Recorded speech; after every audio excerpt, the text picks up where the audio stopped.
भगवत कुंद कुंद स्वामी ग्रंथराज 85 जी में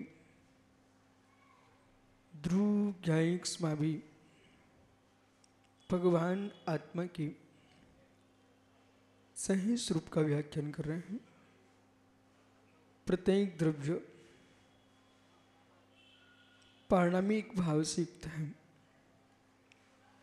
अभेद कारक से शून्य जगती पर कोई द्रव्य नहीं है। ऐसा विश्व में कोई तत्व नहीं है जो अभेद कारक से रहित हो। अभेद कारक पर दृष्टि जिसकी है वह स्वयं में ही कर्ता, कर्म, कर्ण, संप्रदान, अपादान, अधिकरण को देखता है। और जब हम अभेद कारक को देखते हैं तो हमारे लिए पारणामिक भाव ही दिखाई देता है। पारणामिक भाव के बाहर कोई अभेद कारक नाम की वस्तु नहीं। अभेद कारक जो है चक्र द्रव की त्रिकालिकता का बोध करा रहा है। हर्ष विषाद असमान जाति पर्याय पर है, क्लेश असमान जाति पर्याय पर है, हर्ष असमान जाति पर्याय पर है। जितनी कसायिक भाव हैं असमान जाति पर्याय पर हैं, अथवा पर द्रव्य पर आत्म अधिकार करने पर है। पर द्रव्य पर आत्म अधिकार जो जमाना चाहता है वो जीवन में कभी विशुद्धि स्थान को उपलब्ध नहीं कर सकेगा। पर द्रव्य पर आत्म अधिकार जो स्थापित करना चाहता है वह जीव विशुद्धि स्थान को कभी प्राप्त नहीं कर पाएगा। जितनी संक्लिष्टता की उत्पत्ति है वो पर द्रव्य में आत्म अधिकार के कारण है। मेरी भूमि, मेरी वस्तु, मेरा जनक, मेरी जननी, मेरा पिता, मेरा पुत्र, मेरा शिष्य, मेरी शिष्या, मेरा गुरु, ये आपको सत्य से दूर कर रहा है। सत्य से दूर कर रहा, हाँ सत्य से दूर कर रहा है। जो तुम्हारे चित्त में विराटता थी उस विराटता को उसने हनन किया है।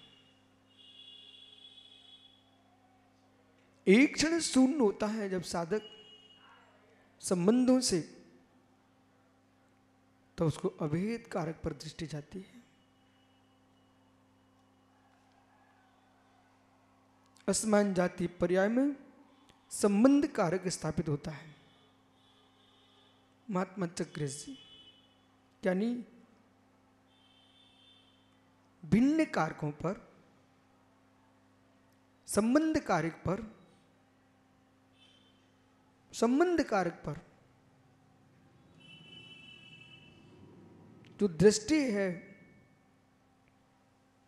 वो कर्तृत्व की दृष्टि है।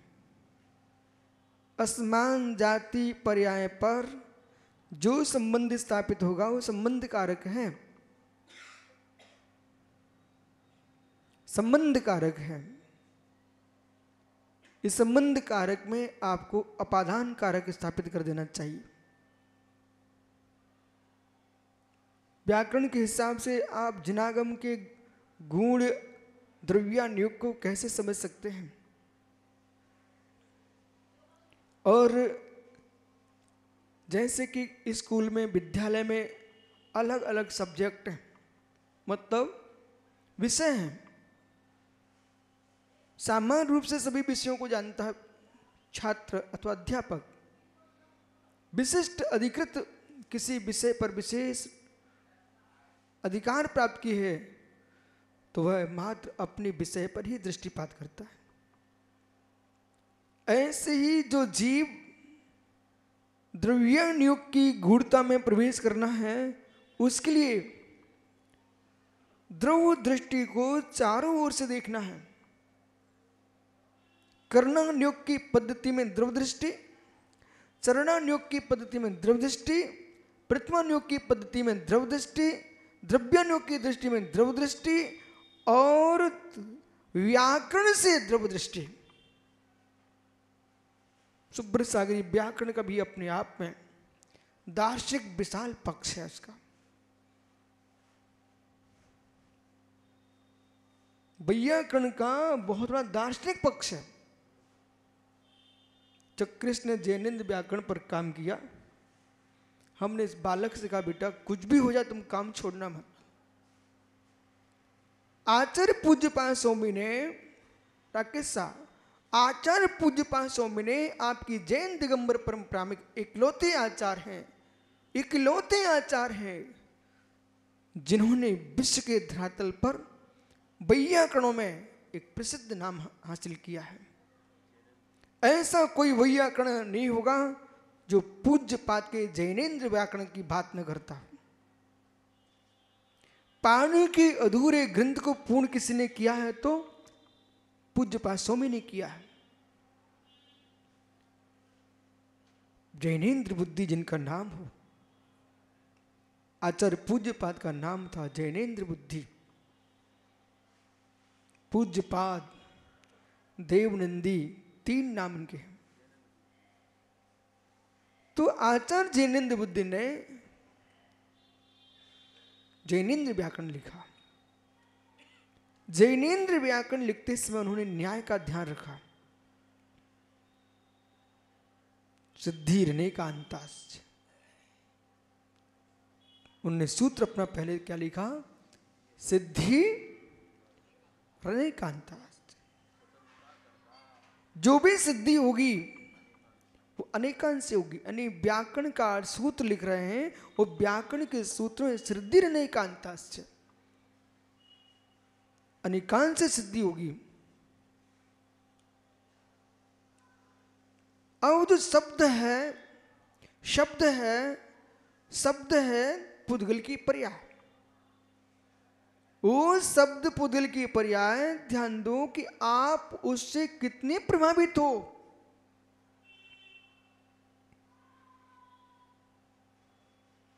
शब्द का प्रभाव देखो। हर व्यक्ति के पास मोबाइल दिखाई दे रहा है। ये किस लिए है? किस लिए भैया? शब्द का प्रयोग चल रहा है। हर्ष भी होता है, विषाद भी होता है। आपकी इच्छित शब्द का प्रयोग हो गया तो हर्ष होता है, इच्छित शब्द का प्रयोग नहीं तो विषाद होता है। संपूर्ण पोथियां शब्द से भरी पड़ी हुई हैं। लिपि रूप शब्द, ध्वनि रूप शब्द, लिपि रूप शब्द। अब मोहन भैया, सोहन भैया, विषय ये है कि हमारे जैनाचार्य, इनके पास भी डॉक्टर्स थी, इनके पास नियत्ता थी। आचार्य कुंद स्वामी का नाम लेती आपको अध्यात्म दिखने लगता है। पूज्यपाद का नाम लेती ही व्याकरण झलकता है, आयुर्वेद झलकता है, नीति शास्त्र में झलकता है। आचार्य पूज्यपाद ने त्रिशुद्धि के लिए 3 शास्त्र लिखे हुए हैं। चित्त की शुद्धि के लिए समाधि तंत्र लिखा, इष्टोपदेश लिखा। शरीर की शुद्धि के लिए आयुर्वेद शास्त्र लिखा। पूज्यपाद का आयुर्वेद बड़ा प्रसिद्ध है। और वचन की शुद्धि के लिए जैनेन्द्र व्याकरण लिखा। सिद्धांत के निर्मलता के लिए मान लक्षण दृष्टि में सर्वास्ति जैसा महान ग्रंथ लिखा। ऐसा जगत में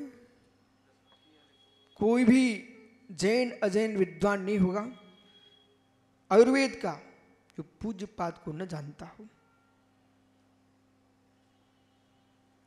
और और पूज्यपाद का नाम लेते ही उनकी कृतित्व पर दृष्टि जाती है। आचार्य शमंतभद्र स्वामी, इनका नाम आते ही एक सिंहनाद प्रारंभ हो जाता है। जैन दर्शन की न्याय विद्या के प्रोगाचार्य समंतभद्र स्वामी। टीकाकारों के अब नाम आता अध्यात्म में आचार्य अमृतचंद स्वामी।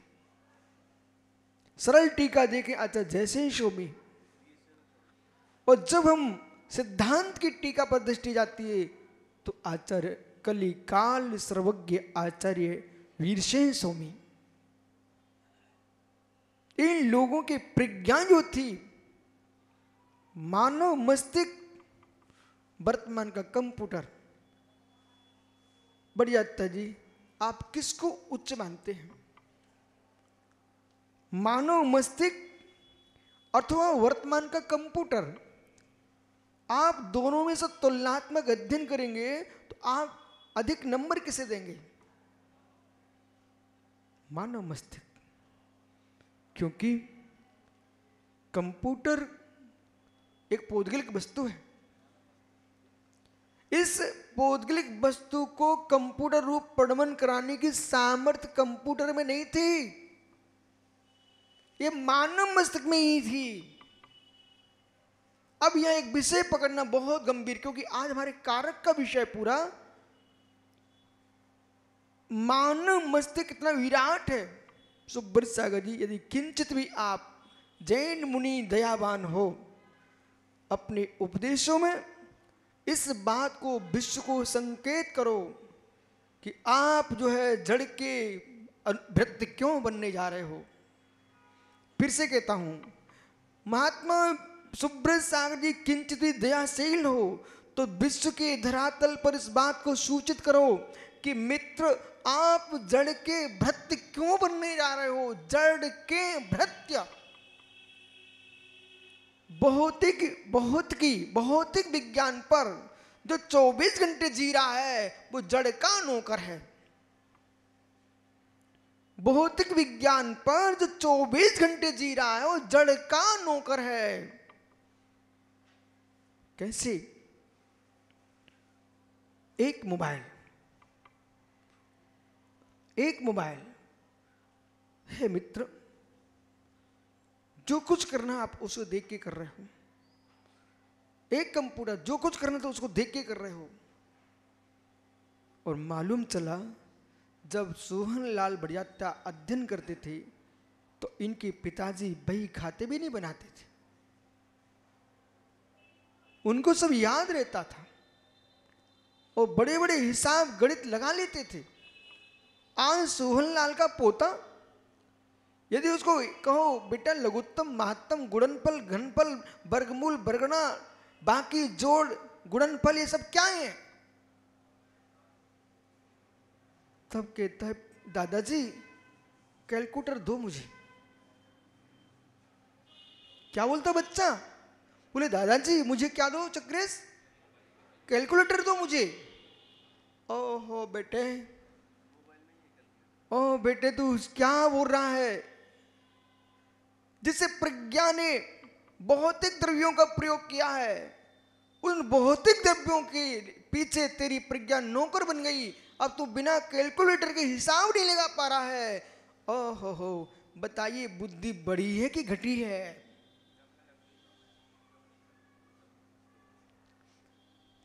मैं भैया बढ़ियाता जी कर्नाटक में 2006 में बिहार कर रहा था।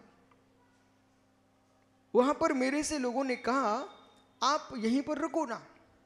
हमने उनको एक ही मात उत्तर दिया, मैं दक्षिण भारत में अवश्य रुकूंगा, लेकिन अभी समय है।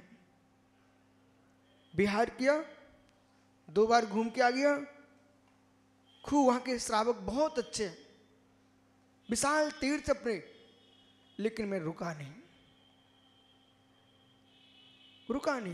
वो भैया ना चक्रेश, वो मेरे साथ था, नहीं रुका। मैंने इनसे कहा भैया यदि यहां अपन अभी रुकेंगे अपनी बुद्धि का ह्रास हो जाएगा। बोला था आपसे बुद्धि का ह्रास हो। बोले क्यों? इसलिए यदि गाड़ी को खरीद लिया है और रख दिया, चलाया नहीं है, तो फिर तुम चाहोगे चला लूं, फिर चलेगी नहीं। आज चलाया नहीं है, फिर चलेगी नहीं। अब ये मुनिराजों की ओर हम संकेत कर रहे हैं, मुनिराजों की ओर संकेत कर रहे हैं। यदि समत्व सागर ने कहा मुझे 1 महीने के उपवास करना, हाँ कर ले, अच्छी बात है। उन्होंने कहा 1 महीने के उपवास करना है। हमने इनसे कहा पहले कभी किए क्या? बोले पहले नहीं किए, जब करेंगे नहीं तो कब पहले होगा। इन्होंने ये तर्क दिया। बहुत अच्छी बात है, गुरु संकेत करता है, गुरु किसी को परेशान नहीं करता। उन्होंने कहा नहीं मुझे तो करनी है। हमने ठीक है, ठीक कर लीजिए आप, पर इस बात का ध्यान रखना, फिर भी गुरु बोल रहा है बीच बीच में तुम पानी लेते रहना, बीच बीच में उचित द्रव्य लेते रहना, नहीं मेरी तपस्या में विघ्न मत करो आप। ठीक भाई, यदि वात्सल्य युक्त सम्यक आपको सबल को आप तपस्या में विघ्न मानते हो, आप देख लीजिए। इन्होंने 1 महीने तक भोजन पानी नहीं किया, माना कि किया नहीं, किया नहीं, विषय पकड़ना, किया नहीं। जब करने का समय आया, जब करने का समय आया, अब होता नहीं, अब होता नहीं। क्यों? क्योंकि आहार नली सूख चुकी है। सुब्रत सागर जी, वर्धमान सागर महाराज जी, आचार्य महाराज बाहुली में कह रहे थे, उन्होंने एक साधक को बहुत समझाया कि बेटा आहार को उठ जा, भी नहीं माने। अंत में कच्छ में ही व्यवस्था की गई कि आप यहाँ पानी ले लो। परिणाम ये निकला, युवा अवस्था में समाधि हो गई, युवा अवस्था में समाधि हो गई। अरे जिनागम ये कहता है साधना करना चाहिए, लेकिन अवस्था युवा है और आपके माध्यम से जिन शासन की प्रभावना हो रही है, चारित्र का निर्मल पालन हो रहा है, तो मृत्यु श्रेष्ठ है कि संयम का पालन श्रेष्ठ है? जितना दीर्घ समय तक हम पालन करेंगे उतने हमारे चारित्र के और भगवान बनने के संस्कार बढ़ेंगे। और आज ही तुम समाधि करके स्वर्ग जा रहे हो, वहां तो देवियां मिलेंगी, तो यहां तुम तपस्वी बन के गए और स्वर्ग में देवियां मिलेंगी, वहां तो आपके अचारित्र के संस्कार और बढ़ेंगे। इसलिए साधना ऐसी करो कि जिससे संयम के संस्कार दीर्घकालीन बनते जाएं।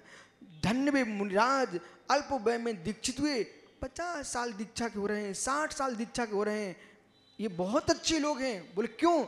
इतना दीर्घ काल आत्मा में चारित्र का संसार पड़ गया है, संस्कार पड़ गया। आचार्य ज्ञानमती माता जी हैं। मित्र आज क्या पढ़ा था आपने? ये सब भूल जाते हैं मित्र। गणनी आर का तो उसमें लिखा था, आज मैं ग्रंथ का स्वाध्याय चल रहा था, आचारणी लिखा था, आचारणी। गणनी आर्का के लिए आचारणी लिखा हुआ है। मूलाचार प्रदीप की हिंदीकार ने गणनी के स्थान पर आचारणी लिख दिया, कोई विकल्प नहीं है। गणनी आर्का कितने वर्ष हो गए, जितनी अपनी आयु नहीं है आचार्य विद्यासागर महाराज को उतने दीक्षा के दिन हो चुके हैं। आचार्य संभव सागर जी, आचार्य कुंतु सागर जी, वर्धमान सागर जी चिरकाल दीक्षित साधक हैं मित्र। इसके बाद आचार्य विराग सागर, पुष्टन सागर, ये मध्य के साधक हैं मित्र। आइए तो विषय पकड़ना, आप जल्दी समाधि के परिणाम रखना चाहिए, मरने के परिणाम नहीं रखना चाहिए। समाधि के भाव बनाना चाहिए, मरने के भाव तो अतिचार है। अब विषय पकड़ना, वो महाराज जी की समाधि हो गई। नली चौक हो गई, कुछ चला नहीं और समाधि हो गई। मित्र, साधना की साधना भी अत्यंत अत्यंत विज्ञान के साथ होती है। चक्रेश से हमने कहा बालक दक्षिण भारत से मध्य भारत की ओर चल रहा है उनको। क्यों? भोजन लंबे समय तक नहीं करोगे फिर करना भूल जाओगे। घोड़ा नहीं चलाओगे चलना भूल जाएगा। वाहन नहीं चलाओगे श्रीवास सागर जी, मौन नहीं लोगे मौन लेना भूल जाओगे। मित्र मित्र मित्र इसी प्रकार से जब आपके पास प्रज्ञा है, आपके पास कोई ज्ञान है, उस क्षेत्र में आप निवास करें जहां पर आपके ज्ञान का प्रयोग होता हो। जहां प्रयोग नहीं होगा वहां आपकी विद्या समाप्त हो जाएगी। जिस स्थान पर आपका व्यापार जमा हुआ है, सोहनलाल बड़जात्य से छोड़ करके ऐसे स्थान पर व्यापार खोलने जा रहे हैं जहां कोई जानता नहीं है। मित्र, आपको प्रारंभ से प्रारंभ करना पड़ेगा। यहां आपकी ख्याति चल रही थी, वहां कोई आपको जानता ही नहीं। अपने घर से प्रसिद्धि पाना चाहिए। वो अपने घर से प्रसिद्धि पाओगे तो आगे बढ़ती चली जाएगी। नदी में बीज से पानी कार्यकारी नहीं बनता। स्रोत का पानी आता तो बीज का पानी भी आगे बढ़ा ले जाता है। और जिस नदी में स्रोत का पानी नहीं है वहां बीज के पानी कुछ नहीं काम के। बस विषय पकड़ना, बीज का बारिश का पानी सूख जाता है चक्रेश बहुत जल्दी। स्रोत का पानी जहां से उद्गम स्थान है वो पानी बराबर बहता रहता है। ऐसे जिसने गुरु परंपरा से ज्ञान प्राप्त किया है वो स्रोत का पानी है। जो पल्लव ग्राही विद्वानों से पढ़ के आए हैं ये बीज के पानी है। ये कभी नहीं कह पाएंगे हमने अपनी गुरु परंपरा से ज्ञान प्राप्त किया है। जैसे मैं कह रहा हूं, बड़े बड़े आनंद के साथ कह रहा हूं, मैंने अपने गुरु विराग सागर से ग्रंथों का अध्ययन किया है। और जो अपने गुरु को ही छोड़ के भाग जाएगा वो अपने जीवन में कभी नहीं कह पाएगा हमने भी अपने गुरु से कुछ पाया है। अब जब जहां लेने वाला नहीं है, सोहन लाल जी ने अपनी पत्नी से कहा 10 आदमी का भोजन बना दीजिए। एक भी आदमी करने वाला नहीं, सब चले गए। 10 आदमी के भोजन का क्या होगा? यदि लोभी हो आप, बोले खराब हो जाए मैं ही खा लेता हूं सब, तो अब और व्यवस्था कर लो घर में पैसे की। वो वैद्य को बुलाना पड़ेगा। आपने ये सोचा कोई नहीं है मैं ही पूरा खा लेता, तो बीमार हो जाओगे। लेकिन अब जो 10 आदमी का भोजन बना था वो व्यर्थ में गया कि नहीं गया? बना के रखा था, खाने वाला कोई नहीं है, रखा रखा खराब हो जाएगा, फेंकना पड़ेगा आपको। इसी प्रकार से जो विद्या आपने प्राप्त की है उस विद्या का प्रयोग नहीं किया, वो विद्या आपके अंदर ही विलीन हो जाएगी। इसलिए हमारे यहाँ आचार्य परंपरा है। आचार्य परंपरा है, अपने शिष्यों को ज्ञान देके जाते हैं। इसका नाम है श्रुत ज्ञान। गुरु ने अपने शिष्य को सुनाया, उसने अध्ययन किया, इसके बाद उसने अपने शिष्य को सुनाया। भगवान महावीर स्वामी से लेकर के आज तक हमारा श्रुत का विच्छेद नहीं हुआ, श्रुत परंपरा चली आ रही है। विष्णु सागर जी, शिष्यों की उत्पत्ति का उद्देश्य आपका यही रहे, श्रुत को आगे बढ़ाए। और जो साधक श्रुत का अध्ययन किए बिना अन्य कार्यों में दत्चित हो जाते हैं वे श्रुत के विच्छेदक हैं। श्रुत के विच्छेदक हैं। गुरु जी को समय नहीं है, शिष्यों ने दीक्षा ले ली है, बेचारे कैसे समय निकाले हैं, वे बाहर की चर्चा में समय नष्ट कर देंगे। मित्र, श्री पुष्दंत भूतबली स्वामी जैसे महान आचार्य हुए, धरसेन स्वामी को एक कितना बड़ा विकल्प आया था, श्रुत की कैसे रक्षा की जाए, तो उन्होंने यति सम्मेलन में से 2 यति बुलाए थे और उन्होंने अपना श्रुत देकर के श्रुत को संरक्षित किया है। मित्र, आप भी पूरी मेहनत करो इनके साथ कि बाल को शिष्यों पढ़ो, और शिष्यों का धर्म है जैसे पिताजी की संपत्ति पर तुम सोचते नष्ट न होने पाए, ऐसे प्रत्येक त्यागी को सोचना चाहिए जिनवाणी नष्ट न होने पाए। ग्रंथों में लिखे तो रखे हैं, परंतु ग्रंथों को समझने वाले नहीं बचेंगे तो ग्रंथों के लिखे किस काम के आएंगे। श्रुत का विच्छेद ना हो, अध्ययन करना चाहिए। आचार्य भगवंत वीरसेन स्वामी महान आचार्य हुए, जिन्होंने कितना विशाल आगम दिया अपन को टीका रूप में। आचार्य वीरनंदी स्वामी एक महान आचार्य हुए हैं, नाम सुना आपने? आचार्य वीरनंदी नाम के एक आचार्य हुए हैं, जिन्होंने आचार सार नाम का ग्रंथ लिखा है। याद है भाई सारस्वत जी? आचार सार नाम का ग्रंथ लिखा हुआ आचार्य वीरनंदी स्वामी ने। उन्होंने बड़जात्या जी उसमें लिखा है ग्रंथ में, वे जीव धरातल पर भारभूत हैं जो जिनवाणी की आराधना से शून्य है, जिन शासन की प्रभावना से शून्य है।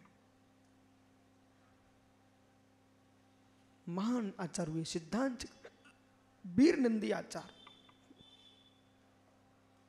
जिस विषय का अभ्यास है उस विषय का ही अभ्यास करो।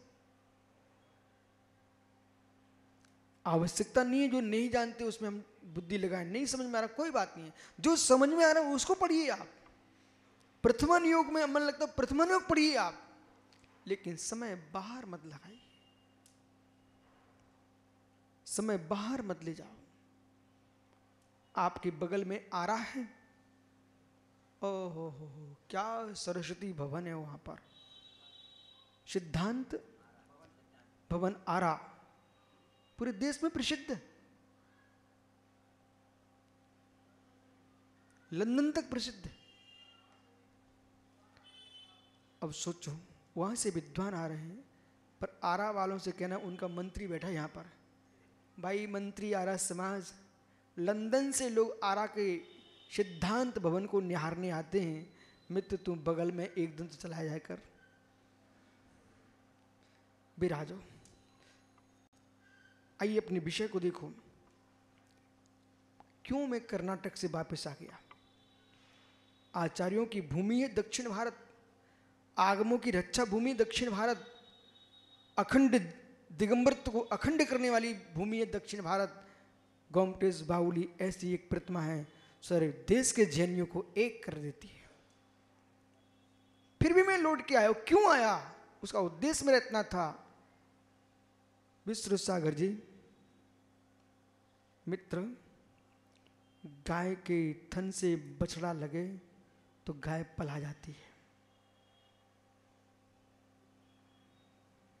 गाय के थन से बछड़ा लगे, गाय, आप मेरी भाषा नहीं समझ रहे क्या?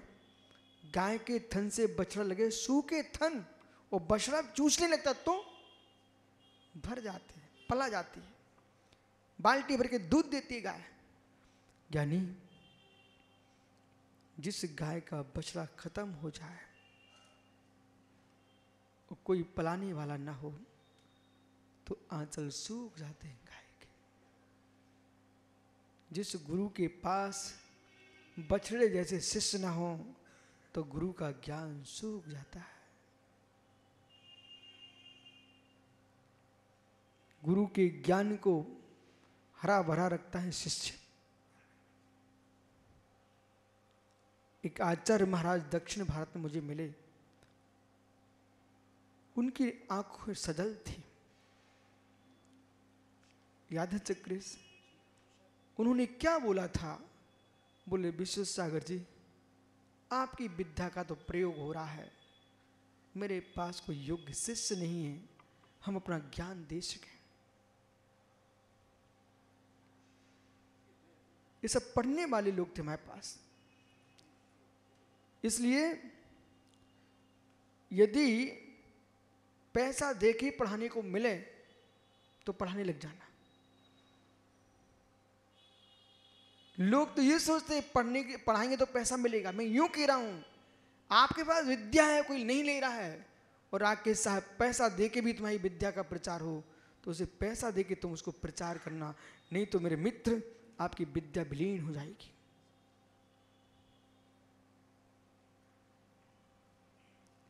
जो कार्य सामान्य आदमी करना जानता है उन कार्यों को यदि आप करते हो तो आप श्रवण संस्कृति के शत्रु हो। जिन कार्यों को एक सामान्य आदमी कर सकता है उस कार्य में आप समय नष्ट कर रहे हो प्रणोद सागर, तो आप तो एक सामान्य जिन संस्कृति शत्रु बन गए। जिन कार्यों को कोई नहीं करना जानता है मैं करना जानता हूं तो मेरा समय उसमें लगना चाहिए। जिसे कोई नहीं करना जानता मैं करना जानता हूं उसे करेंगे आप तो आगे का संस्कृति का विकास होगा। इसलिए जो मुद्राज गृहस्थोचित कार्यों में लगे हुए हैं उन्हें गृहस्थ भी कर सकते हैं, उसको मैं महान नहीं मानता हूं। जिन कार्यों को गृहस्थ कभी नहीं कर सकते हैं, आत्मा की अनुभूति ग्रस्त नहीं ले पा रहा है, मित्र उसकी अनुभूति श्रवण लें, अध्यात्म विद्या में लवलीन हो, सिद्धांतों में की चर्चाएं करें, ये मुनियों का धर्म है।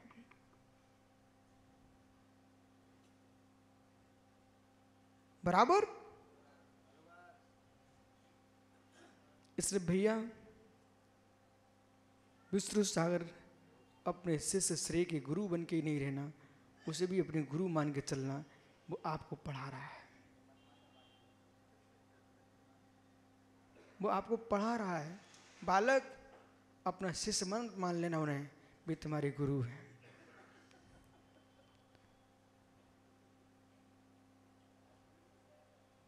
इससे आत्मा दृष्टि है, इससे आत्मा दृष्टि है।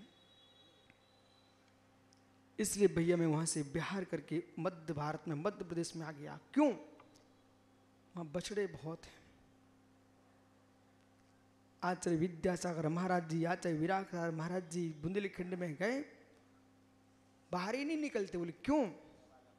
बछड़े बहुत हैं, बहुत शिष्य मिलते हैं उनको।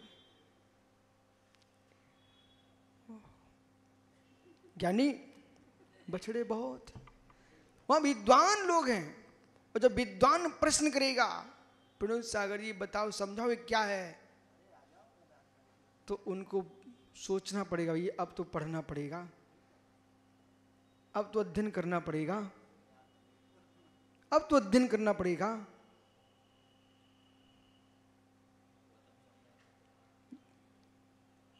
बालक यदि बेटा कुछ ना करे, पिता डांटे ना, डांटे ना, दृष्टि रखते हुए यात्रा को निकल जाए। वो काम सौंप के जाए, अपने आप काम सीखने लगेंगे।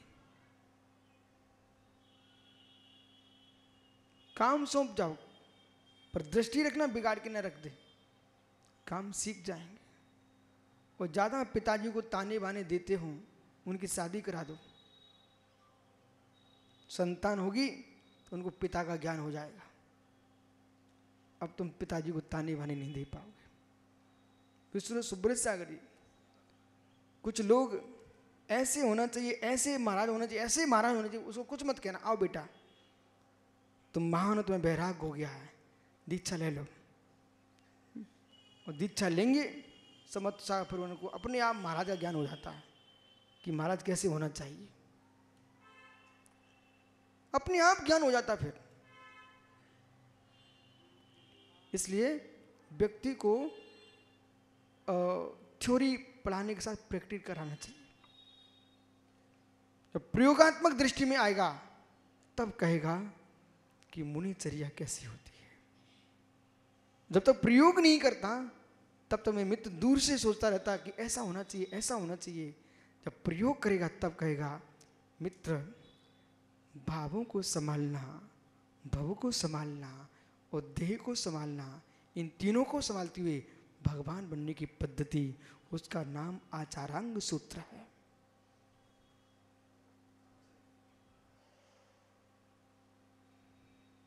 आचारांग सूत्र है।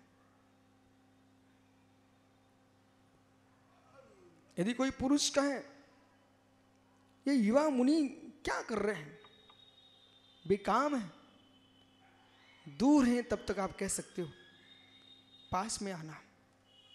फिर आप कहोगे ओहो, इतना तो हमने कॉलेज में पढ़ाई नहीं की, इतना हमने कोई विद्यालय में अध्ययन नहीं किया। और यही परम सत्य राकेश भाई, जिसकी अध्ययन में रुचि नहीं है वो इस संग में रह नहीं पाएगा। परम सत्य है, जिसकी ज्ञान में रुचि नहीं है वो यहां नहीं टिकेगा, वो धीरे से खिसक जाएगा। बोले क्यों भाई, यहां पर श्रावक का आहार लेते हो मुख से, तो जिनवाणी का आहार लो आंखों से और कानों से।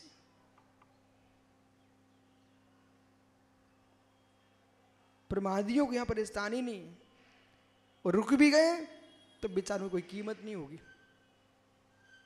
इसलिए सबसे मुख्य बिंदु है, आपको जैन दर्शन में दीक्षित हुए हो तो 4 अनुयोगमयी द्वादशांग वाणी है, इस वाणी को अध्ययन करो, तत्व को समझो, वस्तु व्यवस्था को समझो, और जहां पर विद्वान लोगों का बहुत तादाद में स्थान है वहां पर आप विचरण करोगे तो आपके ज्ञान की वृद्धि होगी। और जब तुम ज्ञानी हो जाओ फिर मत रुके रहना, इसको भी ध्यान रखना। फिर भी नहीं वहां रुके नहीं रहना। बोले क्यों, एक जगह मालूम क्या हुआ, कुछ लोग एक साथ बैठे बैठे अच्छे शांति से तत्व चर्चा कर रहे थे। एक गुरु जी निकले, अपने शिष्य से कहा बेटा इन सबका झगड़ा हो जाए तो बहुत अच्छा है। शिष्य ने अनसुनी करके आगे बढ़ता गया। दूसरे गांव में गुरुजी पहुंचे, कुछ लोग इधर उधर भाग रहे थे। बोले बेटे शिष्य, इन सबके डाकुओं के गांव बस जाए तो अच्छा है, लुटेरों के गांव बस जाए तो अच्छा है। अब बेचारे शिष्य को सहन नहीं हुआ, वो कहता गुरुजी अच्छे लोग थे वहां पर, सो आप कह रहे थे इनके झगड़े हो जाए, फूट जाए, और ये खराब लोग हैं सो आप कह रहे इनके गांव बस जाए। गुरुजी ने क्या कहा राकेश साहब, बेटा इतना तुमको ज्ञान होता तो तुम गुरु ना होते, शिष्य क्यों होते। जो अच्छे लोग थे ये लोग बिखर जाएंगे तो सब जगह अच्छे लोग बन जाएंगे, और बिगड़े लोग हैं ये जगह जगह जाएंगे सबको बिगाड़ देंगे। इन एक जगह इकट्ठे रहें, यही अच्छा है।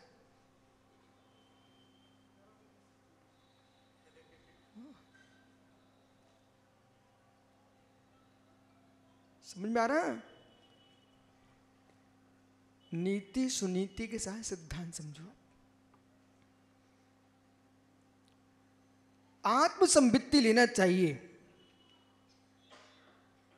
बाकी के ज्यादा संवेदनशील नहीं होना चाहिए। कुछ लोग प्रशंसा के संवेदनशील हैं, ख्याति के संवेदनशील हैं, तुरंत हंसे तुरंत रोए, विश्वास के पात्र हो जाते हैं ऐसे लोग।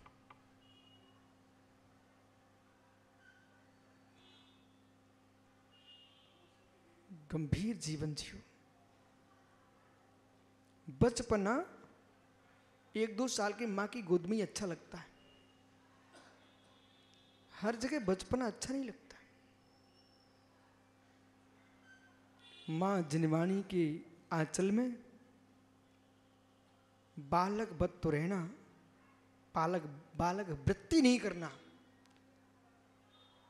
आकांक्षा इच्छा वासनाओं के अभाव की दृष्टि से बालक बद रहना। परंतु माँ जिनवाणी के आंचल में है विद्वान बन के जीना। चक्रिस दुरुपयोग शब्दों के साथ यथाजात, मुराज कैसे होते हैं? यथाजात। तो यथाजात का मतलब उन्होंने कहा जैसे बच्चे चंचलता करते, कहीं मुख में दूध डालते, कहीं बाहर निकाल देते, माँ बनाती रहती, टुन्ना गया बच्चा। तो ये मतलब ये नहीं सीखना था वहां पर। यथाजात का मतलब यहां पर होता है कि जैसा बालक माँ की गोद में भी नंगा है, कोई दूसरी बहन ने उठाई तब भी नंगा है, उसे कोई विकार नहीं आ रहे। जैसे बच्चा हर माँ की गोद में चला जाता है, निर्वस्त्र है, तब भी कोई विकार नहीं है, ऐसे वीतरागी श्रमण भारत की क्या विश्व की वसुंधरा पर विचरण करते हैं, पर उनके मन में विकार नहीं आता है, इसलिए बालक बत है। ये दृष्टि है बालक बत की।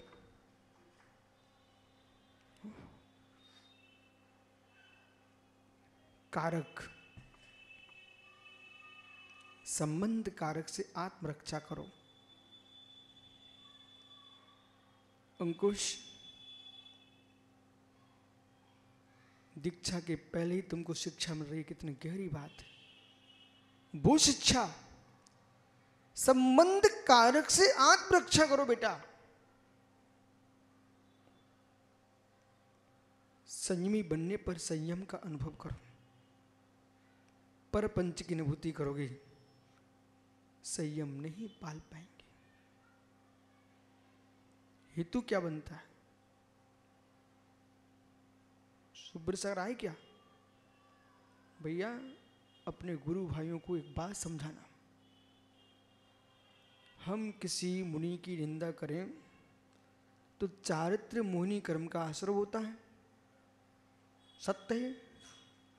किसी भी मुनि की निंदा करें तो चारित्र मुनि कर्म का आश्रय होगा कि नहीं होगा? 100% होगा। अब संभल के सुनना। ओहो, क्यों होगा? क्योंकि तुम चारित्रिक धारिक में दोष लगा रहे हो, इसलिए होगा ना। महात्मा जी, महात्मा जी, यदि श्यम चारित्र को भंग करे, श्यम चारित्र में दोष लगाए, वह चारित्र की निंदा है कि नहीं? श्यम चारित्र में दोष लगाए, वो श्यम चारित्र के विरुद्ध चले, चारित्र के भेष को प्राप्त करके, वह चारित्र की अवहेलना है कि नहीं? जिन शासन का अवर्णवाद है कि नहीं? इससे चारित्र मोहिनी कर्म का आश्रय बंद होगा कि नहीं? बालक, जो जीव शिव चारित्र के प्रतिकूल चलने लग जाए, उसको भी चारित्र मुनि का आश्रय बंद होता है और उनका चारित्र का मार्ग छूट जाता है।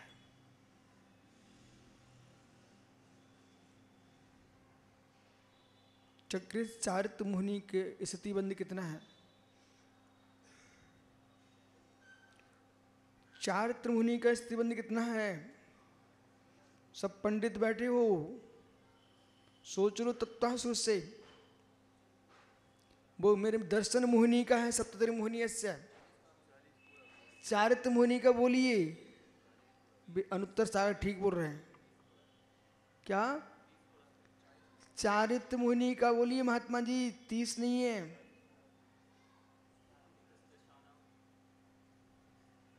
चालीस कोड़ा कोड़ी सागर प्रमाण चारित्र मोहिनी की स्थिति है। महात्माओं कितनी संजन सागर जी? हो चक्रेश कितनी?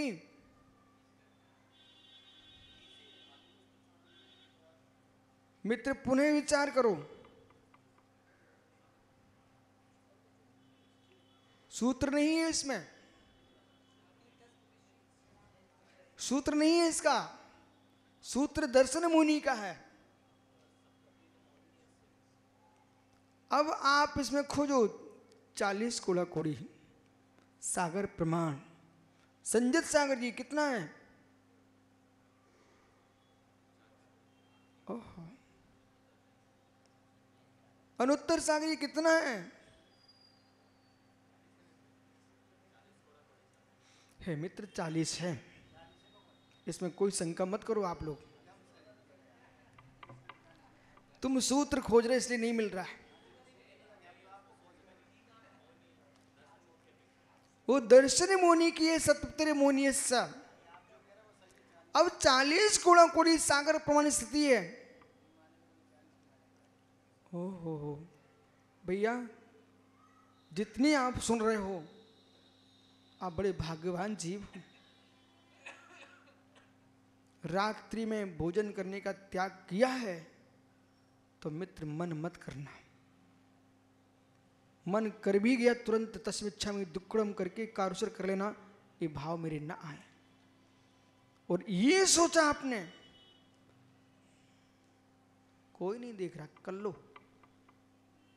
व्रत भी तोड़ा, मायाचारी के साथ तोड़ा है, सो आपको 4 मोहिनी के साथ साथ त्रिंच आयु का भी बंध हुआ है। बनो पशु। चक्रेश एक समय के भोजन का नियम ले लिया, मैं जीवन पर्यंत एक बार भोजन करूंगा, फिर छुप छुप करके 2 बार भोजन कर रहा है। उस बेचारे की दुर्गति को तो भगवान नहीं बचा पाएंगे, नहीं बचा पाएंगे। धन्य दिगंबर मुनि की ईमानदारी हो, नमोस्तु करो ऐसी ईमानदारी को। इनके आर्जव मानव धर्म की बंधना अबरल। बेटा सुन, ग्रीष्म तपन में बिहार चल रहा है, वो प्रथम ग्रास पर अंतराय आ गया, वो कमंडल में लबालब पानी भरे हुए हैं, तब भी मित्र सिराने और बगल में पानी रखा रहता है। वे दिगंबर मुनि कहीं मन नहीं करते कि कमंडल का पानी पी लूं। यह है इनकी ईमानदारी की चर्या। इसलिए सारा विश्व इनके सत्य आचरण को सिर टेकता है।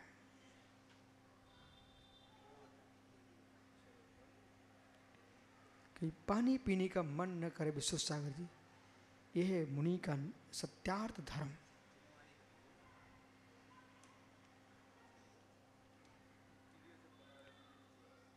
संजय समझ में आ रहा है क्या भट्टारक जी? मित्र चिंतन ये करना कि ओहो, संयम की मार्ग पर आगमन के उपरांत भी अणव्रतों से महाव्रत की ओर गमन के परिणाम क्यों नहीं हो रहे हैं? किसी से मत पूछना। शरीर की शक्तियां गौण वृत्ति, मन की शक्ति काम क्यों नहीं कर रही है? क्योंकि हमने कहीं ना कहीं चारित्र मुनि को स्थापित करके रखा हुआ है। शरीर की शक्ति भी नहीं मिली तो उसमें भी आप वीरंतरा कर्म का क्षोभसम क्यों नहीं बन रहा है? आपने कहीं ना कहीं असंयम के लिए वीर का प्रयोग किया है। मानसिक विशाल निर्मलता क्यों नहीं आ रही चक्रेश? कहीं ना कहीं हमने मन का दुष्प्रणिधान किया है। और विश्वास रखना, चित्त विक्षिप्त है तो चारा विकृत होने लगता है। साधक के चेहरे की रौनक श्रेय अलग होती है। साधना का चेहरा धमकता है, धनपति के चेहरे में चमक आने लगती है। उसे ही घाटा लग जाना ऐसा हो जाता है, बिल्ली जैसा। इसलिए सारे कार्य गौण वृत्ति है, अपने आप को संभालना प्रधान वृत्ति है। आओ सट कारक, संबंध कारक से असंयम बढ़ता है। पुनः कह रहा हूं, संबंध कारक से स्वात्म असंयम बढ़ता है। इसलिए अध्यात्म में सट कारक की व्याख्या संबंध कारक की व्याख्या नहीं है, क्योंकि संबंध जब भी होगा पर वस्तु से होगा। आगंतुक से संबंध होता है, आगंतुक से संबंध होता है। स्वभाव जो होता है वो न आता है न जाता है, वो तो होता है। बिनमेश सागर जी, मित्र समझ रहे क्या? महात्मा जी, नियोग मिला है, तुम्हारे विशल भारती ज्ञानी जीव हैं, अध्ययन कर लो बेटा, अध्ययन कर लो, विश्वास मानो। आप भी, मैं आपको बता देता हूं, उनके साथ भी कितने दिन रहोगे आप? दीक्षा लेते ही गुरु से पृथक हुए हो बेटा, कब गुरु भाई के साथ से पृथक हो जाओगे, ज्ञानी बनोगे तो देश में तुम्हारी कीमत है। वो ज्ञानी नहीं हो तो आज समय बदल गया है। और मेरी इतनी सी बात मान लेना, कभी जीवन में लघु बन के रहना, दो के साथ रहना, अकेले मत घूमना। अकेले नहीं घूमना बेटा, कभी भी स्वप्न में भी सोच मत लेना। जगते पर वे ही महान बनते हैं तो जगत से अप्रभावित रहते हैं। अपनी डायरी पर नोट कर लेना, जगते पर वे ही महान बनते हैं तो जगत से अप्रभावित रहते हैं, और जगत से प्रभावित रहते हैं, उनसे जगत प्रभावित रहता है। घोर पाप पड़ता है, सोच रहे क्या? यशोधर जी जो पूरा संगात में देखता ना, महाराज महाराज सब नाराज हो जाएंगे। एकल बिहार घोर पाप, समझो। आइए, करम खलु, करम खलु निश्चय से, करम खलु कर्मत प्रवर्तमान। जो कर्म है निश्चय से, अभिन्न कारक की दृष्टि से कथन कर रहे हैं। कर्म खलु कर्मत्व प्रवर्तमान पुद्गल स्कंद रूपेण। पुद्गल स्कंद रूप से कर्म कर्म रूप ही परिणत है। कर्म का कर्ता कौन? कर्म को किसने उत्पन्न किया? अभिन्न कारक में देखोगे तो कर्म खलु कर्मत्व प्रवर्तमान पुद्गल स्कंद रूपेण। पुद्गल स्कंद रूप से स्वयं ही परिणत हुआ है। पुद्गल स्कंद कर्तृत्व को प्राप्त करता हुआ, कर्तृत्व अनुब्रह्माणम, कर्तृत्व को प्राप्त होता हुआ, कर्म तत्व गमन शक्ति रूपेण। अच्छा, जैसे मिट्टी है, मिट्टी है, मिट्टी है, मिट्टी ने घट को उत्पन्न किया अभिन्न कारक में, तो मिट्टी का जो स्कंध है वो ही कर्म रूप, कर्म रूप, कर्म रूप मतलब घट रूप, बराबर। कर्म रूप मतलब मिट्टी घट रूप। जो मिट्टी घट रूप परिणत हो रही है, वो मिट्टी की मिट्टी में घट रूप हो रही है, अभेद कारक। जो कर्माण वर्गणा है, कर्म स्कंध है, वह कर्म रूप परिणत होने में शक्तिमान है, इसलिए स्वयं में ही कर्म है। ज्ञानियों, अमृत स्वामी की प्रज्ञा को भी तो प्रणाम करो। शक्ति रूपेण कर्मताम कलियत, कर्म पने को प्राप्त होता है। पूर्व भाव व्यापारेपि, यानी पूर्व भाव व्यापारेपि, पूर्व भाव के व्यापार पर प्राप्त, ऐसे प्रमन पर, तो पूर्व भाव व्यापारिण, पूर्व भाव व्यापारेपि ध्रुव तो आलम्बन उपादानवन। पूर्व भाव के व्यापार में ध्रुवत्व का आलम्बन लेता हुआ उपादानम तुम, ये क्या है? उपादानत्व है। अपने भाव का व्यापार ही चल रहा है, फिर भी भाव का अभाव नहीं हो रहा है। चक्र स्वयं का पड़मन समय ही चल रहा है। प्राप्त से कर्मत्व पने को प्राप्त करता हुआ भी पूर्व भाव का नाश न हो जाने पर भी ध्रुवत्व का आलम्बन करने से अपादान पने को प्राप्त किया है। ध्रुवत्व का आलम्बन करने से अपादान कारक को प्राप्त हुआ है। अच्छा अच्छा, किसको प्राप्त किया? किसको प्राप्त किया? अपने ही आपका आलम्बन प्राप्त किया है। अपादान त्यागो, अपादान त्यागो। अरे तो त्याग जहां होगा तो प्राप्त भी तो होगा कहीं। क्या रहस्य है? त्याग होगा तो प्राप्त होगा कि नहीं होगा? तो इस कर्म ने, पुद्गल ने क्या किया? अपने आप में ही अपादान किया है, अपने ही ध्रुवत्वपने को प्राप्त किया है। ये अपादान कारक।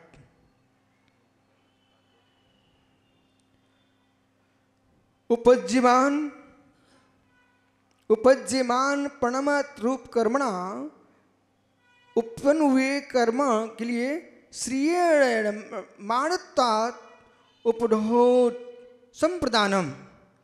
चौथा कारक संप्रदान। यहाँ संख्या का क्रम नहीं है, उसको ध्यान रखना, क्योंकि संबंध कारक को गुण किया गया है। इसलिए उपद्यमान उत्पन्न होने वाले प्रणमन रूप कर्म द्वारा समाश्रित होने से अपने को ही प्राप्त कर रहा है। संप्रदान, संप्रदान स्व को ही प्राप्त हो रहा है, इसलिए संप्रदान। अधीयमान प्रणयमान आधारत्वात्, जो अधीयमान है, प्रणयमान है, धारण किए हुए हैं, ऐसे आधारत्वात् गृहीताधिकरणत्वम। अधीयमान प्रणमन होता हुए स्व में ही प्रणमन कर रहा है, इसलिए इसका अधिकरण कौन है? स्वम है। स्वमेव सट कारक रूपेण, स्वमेव सटकार रूप से व्युत्तिष्ठमानम, अवस्थित होने से न कारकांतर अपेक्षते, कारकांतर की अपेक्षा नहीं करता है। मालूम किसे का विषय चल रहा है? जो का कर्म है, 8 कर्म है द्रव्य कर्म, वे 8 द्रव्य कर्मों पर यहाँ अभेद षटकारक की व्याख्या कर रहे हैं। वे 6 कारक स्वयं में ही अवस्थित हैं, पर में नहीं है। इस प्रकार समझना। आगे जीव द्रव्य जो है अभेद षटकारक में कैसे होता है, इसकी व्याख्या आगे करेंगे। किसको कथन किया? अभी यहाँ पर कर्म के पुद्गल के अभेद कारक की व्याख्या की है। आगे इसी के आगे जीव द्रव्य के अभेद कारक की व्याख्या करेंगे। आत्मा स्वभावम परिभाव भिन्नम, आत्मा स्वभावम परिभाव भिन्नम। आत्मा का स्वभाव प्रभाव से अत्यंत भिन्न। महावीर स्वामी की मोरियंता।